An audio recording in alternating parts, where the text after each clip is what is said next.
Las grandes corporaciones gastan cada año presupuestos multimillonarios en cortafuegos de grado militar. Y en encriptación de última generación. Exacto. Arquitecturas de red que sobre el papel parecen inexpugnables, ¿verdad? Pero resulta que, estadísticamente hablando, la mayor amenaza para una infraestructura de este calibre no es un fallo de día cero en el código. ¿Qué va? Para nada. Suele ser un empleado del departamento de contabilidad agotado un viernes por la tarde que hace clic en un enlace que no debe. Totalmente. Y esa es la gran paradoja de la arquitectura de sistemas actual. O sea, se diseña la defensa pensando en que el blindaje es, digamos, una cuestión de fuerza bruta algorítmica. Claro, tirar dinero al problema. Eso es. Se asume que el problema se resuelve inyectando más capital en software de monitorización, cuando en realidad el perímetro de ataque más vulnerable sigue siendo la psicología humana. Y por eso mismo, bienvenidos a esta nueva inmersión profunda.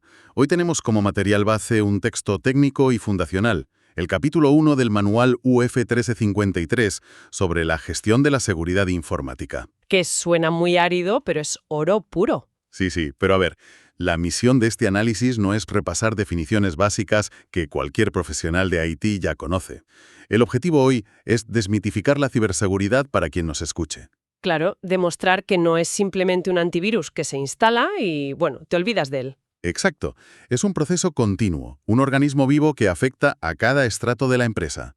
Queremos transformar este manual tan denso en una especie de guía de supervivencia corporativa, entender cómo se defiende la información en el mundo real. Pues para empezar a comprender esa dinámica hay que detenerse en qué es lo que realmente estamos intentando proteger y cómo llamamos a las cosas, claro. Vale, vamos a desgranar esto. Porque no estamos protegiendo ordenadores, no. No. El hardware al fin y al cabo es un gasto operativo. O sea, si un servidor se quema, pues se reemplaza y punto. ¿Se compra otro? Exacto.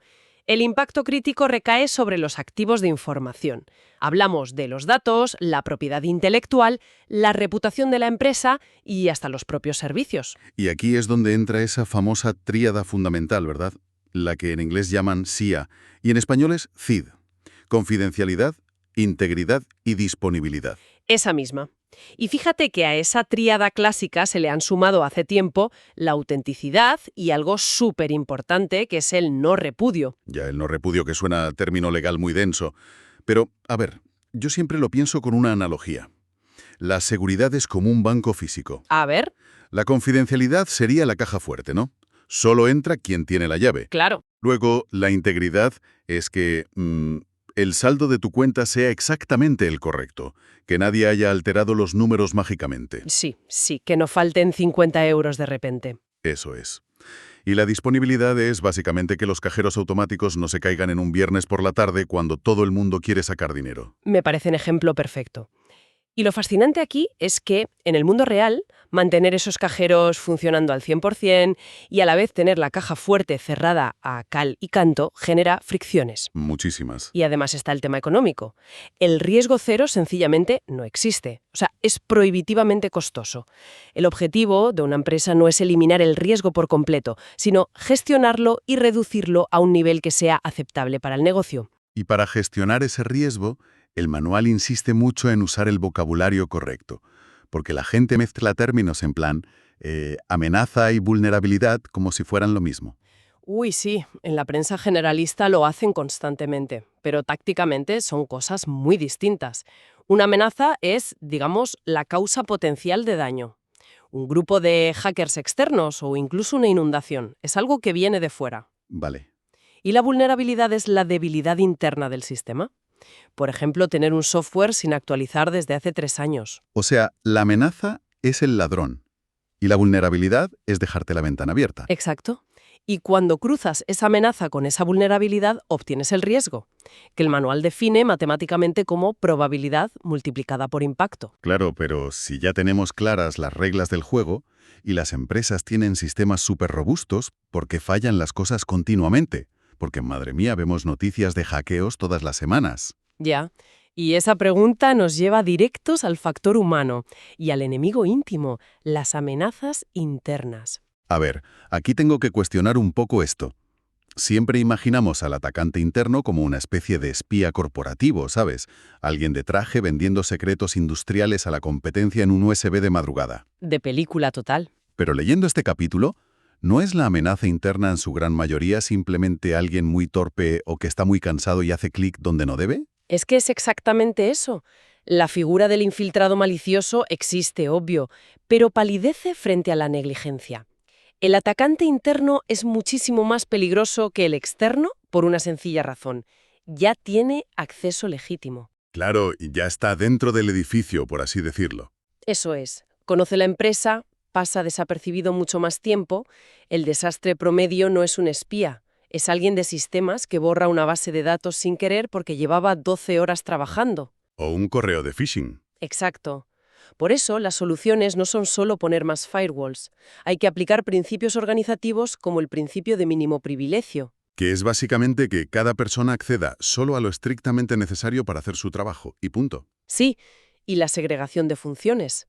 Pero claro, la dificultad al implantar esto es la resistencia cultural. En muchas empresas la seguridad se ve como un obstáculo burocrático pesado. Totalmente. Te dicen en plan, no puedo hacer mi trabajo porque me habéis bloqueado el acceso a esta carpeta. Y en las pymes, encima, súmale la falta de recursos técnicos. Por eso, las medidas preventivas tienen que incluir formación continua. Porque, a ver, el phishing o la ingeniería social no explotan una vulnerabilidad técnica del software, explotan la vulnerabilidad humana. Ya, atacan a la psicología. Eso es. Y precisamente porque los humanos cometen errores y las empresas pueden ser un caos organizativo, hace falta un marco metodológico súper estricto. Y aquí entramos en la parte del análisis de riesgos y la burocracia. Sí, la parte más densa pero necesaria. Hablo de metodologías como Magerit, que es muy usada en el sector público en España. Bueno, Magerit es un clásico.